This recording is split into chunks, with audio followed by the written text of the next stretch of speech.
What I wanted to show today was the demonstration boards that I've put together for the Scouts over the years, illustrating model trains in general, how they operate, the electricity that's involved with them, and the differences between alternating current and direct current, and some of the technologies that have evolved since the early 50s in the train era when me and most of my friends got involved in model trains.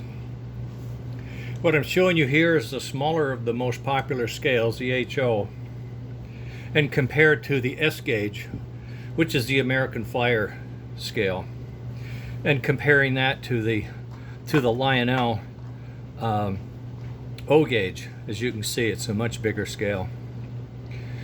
The advantages of this S is slightly smaller, narrower track, and of course 2 rails.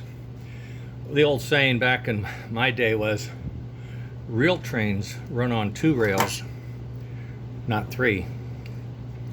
So let's get on with the show.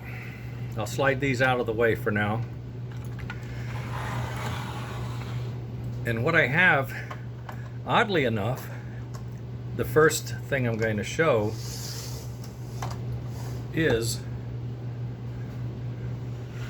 an O gauge engine. This O gauge engine is an American Flyer.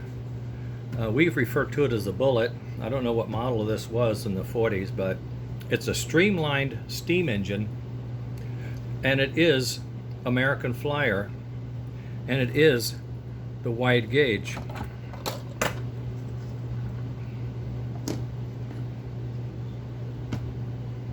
Okay, but being American Flyer, it had certain commonalities which I thought were interesting. One, the reverse is up here in the boiler, and it has the lockout button so you can lock it in forward if you wish. Secondly, it uses the exact same type of motor. If you can look through here and see in the light, there we go, a little better. The brush holder and the fields and the armature are identical to what I'm about to show you in S. The differences were with 3 rails. They have a middle rail pickup, and these 2 rails were the common. And but the mounting and the bit assembly and the holes are nearly identical. And what you'll find when I hold the other engine up is the wheels are set a lot narrower. But one of my intentions is to update this O gauge with our latest and greatest next generation S, which is what I work on. Now we'll look at a typical steam engine and the components that come with it as it's assembled. Here, this is referred to as a Pacific. This is a 287. This is a 52 to 57 or 8. It's plastic. It has a smoke up here. The reverse is in the tender. It has a very similar body shape, but if I flip it over, one thing you'll notice is the wheel set is not out on the end of the chassis. They're inset, quite narrow. There's no middle track to pick up. All the track power is picked up back in the back, and they have the left side and the right side on 2 wheels on each truck, and then these wheels are insulated because they're plastic. And this is the reverse lockout. If you want it to stay in forward, you do that. So this is a typical standard American Flyer engine, and these are test, we call them rolling road test roads that I build for them. Let me set this aside for now, and we'll go on to the next component.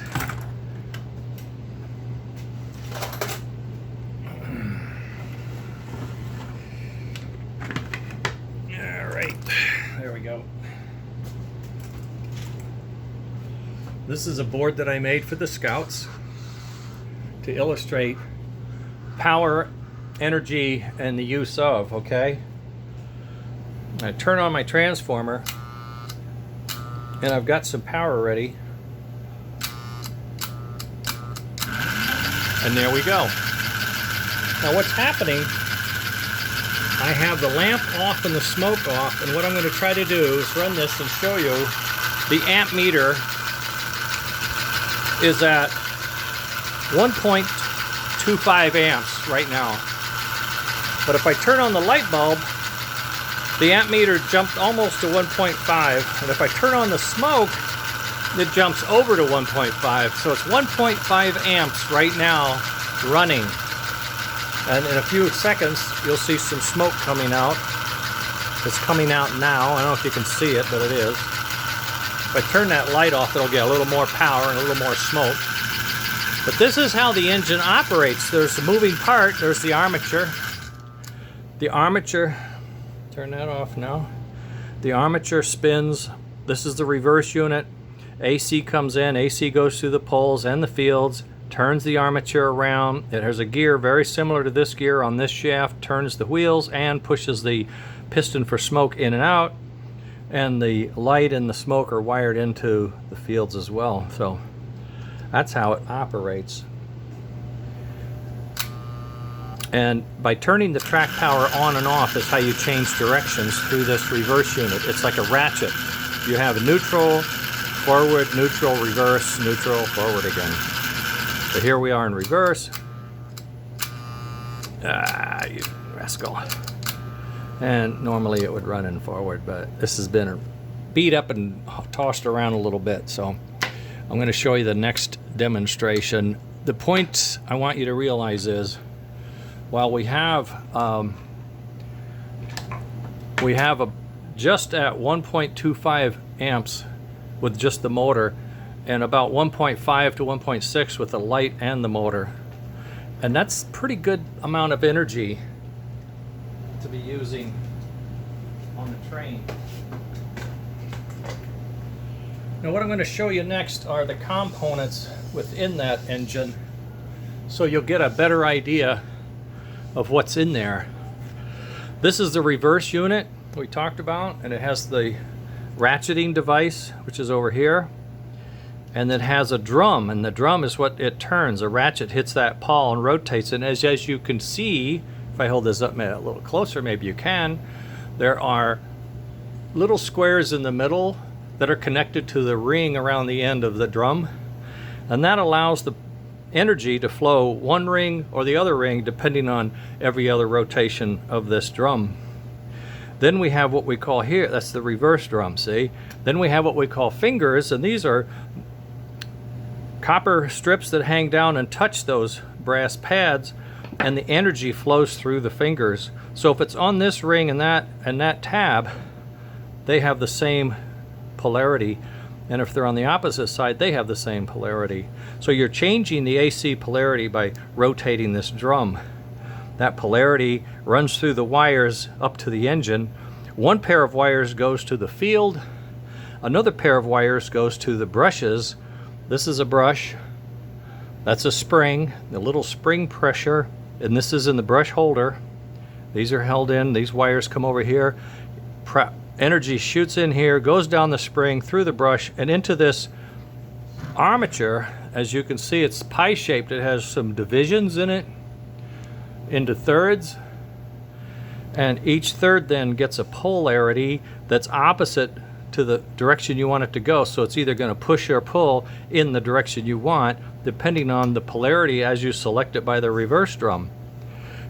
But to see these things, there's about 2 screws to take the engine out, take the chassis out right here. And then to get the engine apart, there's 1 screw for this guy and two screws for this guy, and then all of this stuff just comes out. Pull it apart carefully, comes out in your lap, and then you root around and try to find everything.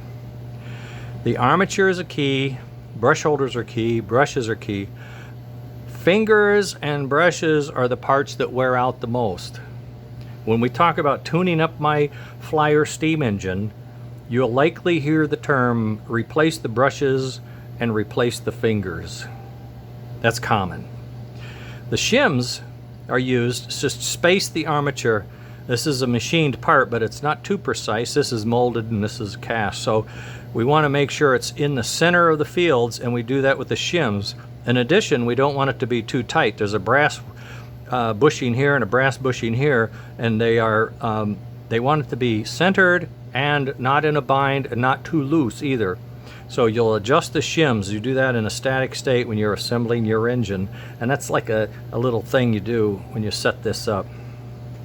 So you put your shims on the armature, you fit the field onto the chassis, slide the armature in, rotate it a little bit so the gears engage, put your brush holder on, put your brushes, your springs, the caps, the wiring, and you check your fingers, and you should be running. It's a very simple toy, a very simple electric motor, and if it's wired correctly and the parts are in good condition and it's cleaned and oiled a little bit, you use dots of oil, not drums of oil, it will run. It's a very rugged, reliable little model engine, okay? And those are all the parts there are. If you have an American Flyer and it doesn't run, this is all you're gonna see to fix it. And the pieces you might need to buy are fingers and brushes, and maybe some new shims. Okay? Now, the creeks don't rise. We'll have another hot rod demonstration. Make sure I get this. Oh, my wire came off. That's great. Right at demo time too, you know? That's just great. That's not going to stay on for beans either, I can tell. Let's see, this just by luck, maybe, maybe not. Where does it go? It goes inside, can't tell. Oh boy, I don't know how I did this. Oh, it's over here. I know. Okay. Sorry about that. They use this at the train shows, and it gets a little bit of abuse. All right. Okay. So here we are.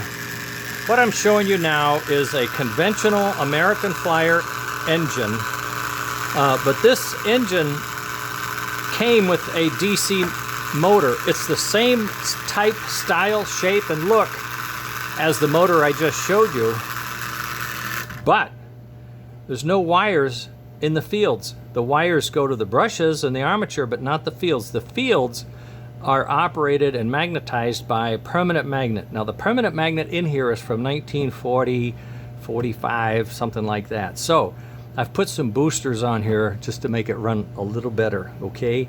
So this is a DC motor, original Flyer DC motor, and it's running at 1.2 amps. So it's a little better because we don't have fields, but we're still using quite a bit of energy to get that motor to go, okay? Now this motor here is called a DC can, and we just call it a can because it looks like one.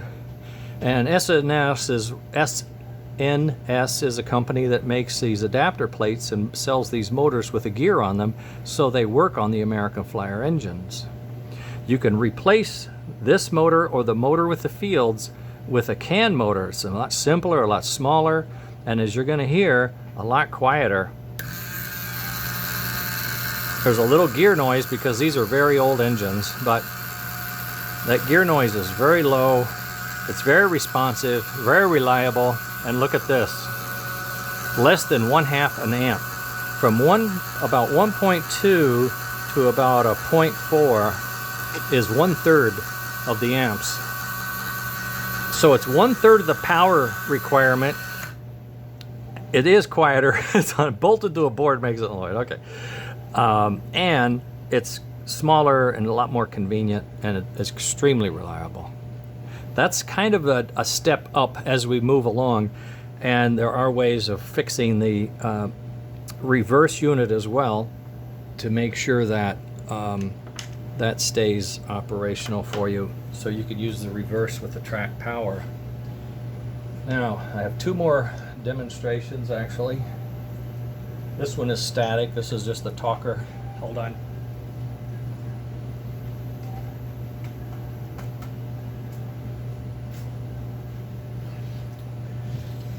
Here's some of the technology that I wanted to bring you up to on S and the S environment. There's the DC can motor. We just saw that. There's the reverse unit for the AC. However, you can convert this to run the DC motor by putting a rectifier in so that the voltages that come out are DC and polarized, right or left DC. Then you can run the DC motor with the old reverse unit. Now, the fingers on this thing can wear out, as we talked about. That's one of the points you'll look at. And if your fingers are shot or if it's sticky, you then can go to a digital reverse. There's a couple different variations of that. In this case, Lionel made a PC board back in the, must have been the late 70s, early 80s. And it's a digital reverse. It's silent, but it operates just the same. You toggle your transformer and you get forward, neutral, reverse, forward. Exactly the same 4-step sequence to change directions. Only it's digital. The early ones would get hot sometimes and they'd burn out, and there was some reliability issues. But we've taken this board and reverse engineered it, and we have a more improved update digital reverse board that we can use with either our DC conversion kits or the DC can motor, and I'll show you that in a second too. Then we can move along, and there have been digital improvements. In this case, Electric Railroad Company started to make some DC adaptions. In this case, this is a 4-amp DC reverse unit, and it also has a radio board right here, is a radio signal board. So you can use a reverse, you can use a remote using TMCC. This is the remote. You have an antenna, on and off, speed, and you can operate sounds. This board does not have the soundboard. The soundboard is separate, but it would operate through the same handheld. So you could turn on your engine. What you would do is you would have about 15 volts to the track, 24 hours. Anytime you're running it, you would have the standard voltage. You would not use the transformer for speed control. You'd use it just for power. This would convert that AC to DC and then use DC throughout everything, even the motor. It operates lights, it operates LEDs, it can operate electric couplers, so you can get solenoid couplers if you want. And with the soundboard, you can time it with the chuff trigger to have the chuff sound on rotation.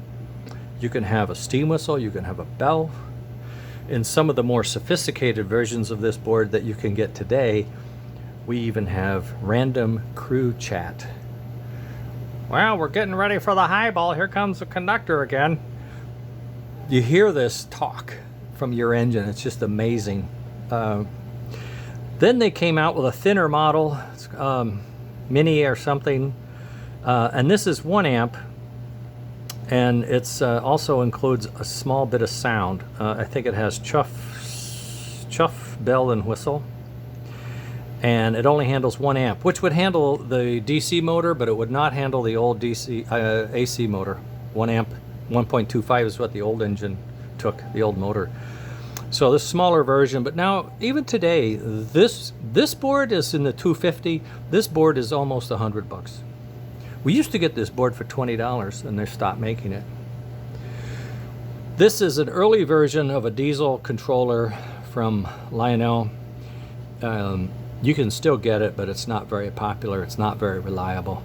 It's along the lines with this guy for diesel. This is a 2 amp version, I think. This was a 1 amp or something like that. That may have been 2, and this was 4. At any rate, I have a few of these. I use them on diesels because we have 2 engines, but I use them after I've converted it to DC. So we got DC low amp requirements. Okay. So this is some of the technology available pretty much today, And some of it is hard to find, and some of it is pretty expensive. Now, pretty much the grand finale is, you know, what have you done for me lately stuff. And here, I have to get creative with my hookups. All right, leave him behind. This comes in here, goes over there. How does it come in? How does it come in? Comes in there, goes back there. Oh boy.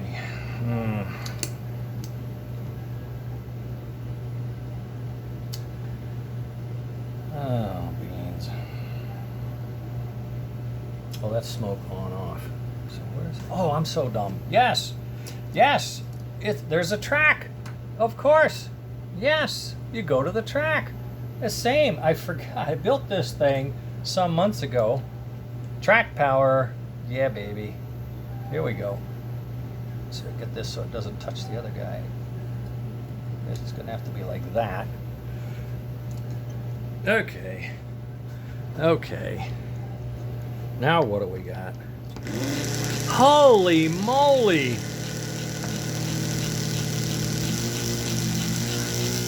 I'm using the track.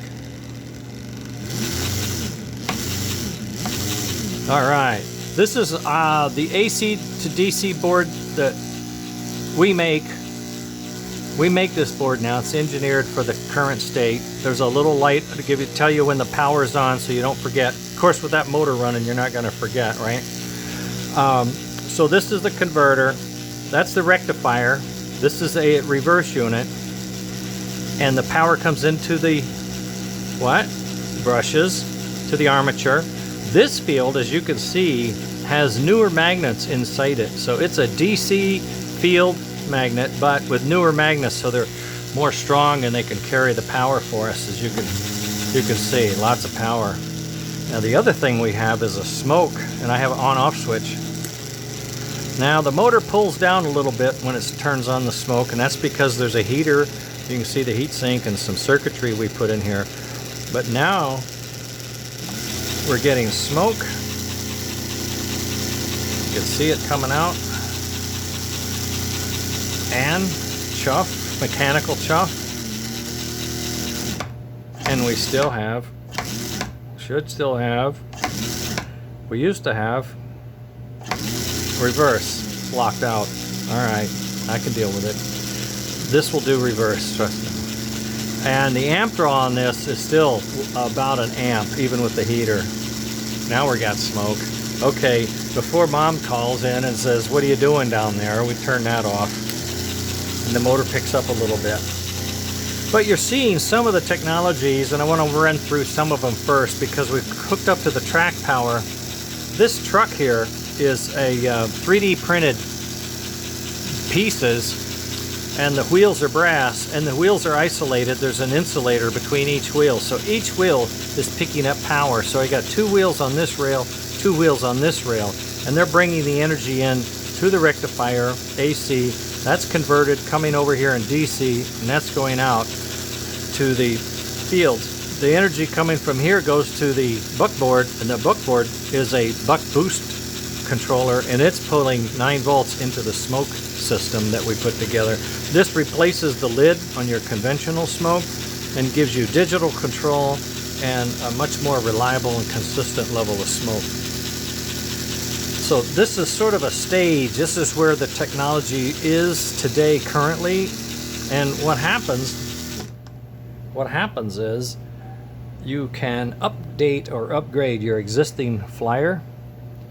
You can find STLs, and these are printed parts. All these parts are printed out. This is printed. This is printed. I even have a whole smoke setup that's printed. This is all 3D printed.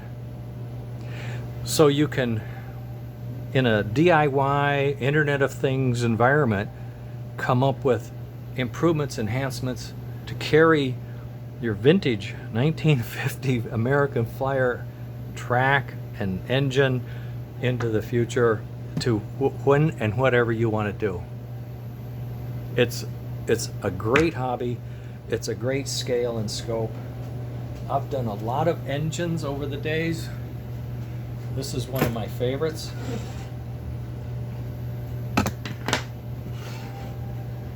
This is a copy or a mimic of Abe Lincoln's funeral train. A friend of mine painted it and did the wood. I've got digital inside here. Under the wood you'll see a speaker and a bunch of wires. This is the old Franklin train.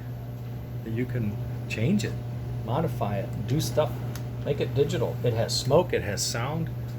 It's a remarkable engine.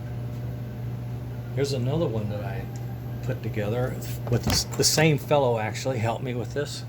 This is a pair of Hudsons, and I've built what's called the Illinois Central 2500.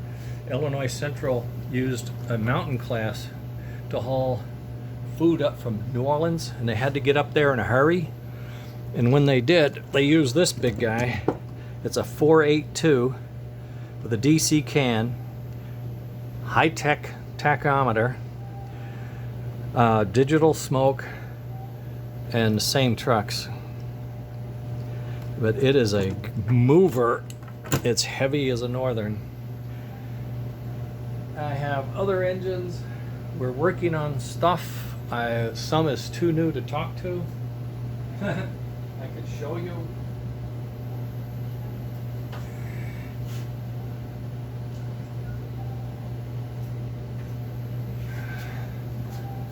This is one right off of my lab bench. I just now took it off the lab bench. These are magnetic fields. They have arc magnets. This is converting the armature and the brush holder into a DC can motor. It's not a can, it's open frame, but this is a DC field system. There's the switch to give you the trigger to make the puff and the chuff. Notice this smoke. That's a 3D printed housing for smoke. Oh, you can't see it. All right.